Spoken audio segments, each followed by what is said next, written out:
The Angry Stove. I used to work installing garage doors and garage door openers. I worked for this company for a few years, and it was a challenging job. It really was. It was very, very physical and demanding. I mean, you were put in a lot of circumstances that you weren't necessarily trained for, but had to figure out. You had to sometimes dig deep to figure out what the correct solution would be.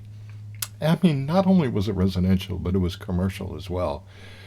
And I can remember, well, one job in specific, my boss said, I want you to go to the lumberyard and I want you to pick up some 16 footers, 18 footers, and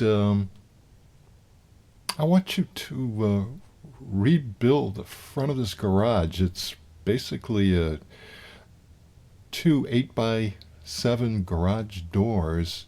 I want you to take down the center post and turn it into a 16x7. So he sends me to the lumberyard to get all of this material and also to load up the 16x7 door that the salesman had sold.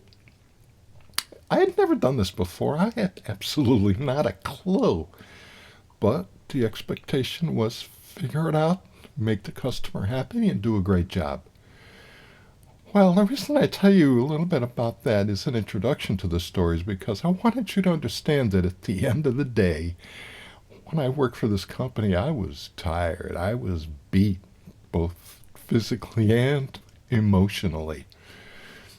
Well, there was one winter day, particularly cold. Wind had been blowing like hell all day. It had to be like zero. In any event, I won't waste time on that part of it, but it was really cold and I was really beaten. When I got home, Marie had made a nice dinner, and we enjoyed that. And I, after dinner, decided to sit down, have a beer, and watch a little TV. So that's where the story really begins. I'm watching television, and a brief description of our house, really a small house. It was kind of a combination living room den area. It's shaped like in an L with a bathroom off to the other L side.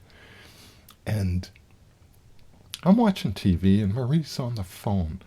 This was before we had cell phones. You know, it was a phone, it was on the wall, and she was talking to one of her friends. And I don't know exactly what she was doing, but I think she was going to make tea for herself or something. And, here I am relaxing, enjoying the evening, and all of a sudden I hear, and I go, what? Marie goes, Bobby, get in there, quick, quick, quick. I jumped up out of the sofa. I ran into the other side of the room. And oh my God, there was a flame shooting about 2 feet out of the stove and reaching up into the ceiling. Oh my God, I didn't even have any shoes on. I opened the front door and I ran out into the snow. You might be asking yourself, hey buddy, where are you going? That's exactly what my wife was saying. But I had an ulterior motive. You see, the stove was run by propane, and I knew that there must be something wrong with the propane tank. I had to go shut it off, right? I didn't have shoes. I was running barefoot, shorts, and a t-shirt. It was like 10 degrees outside, snowing like hell.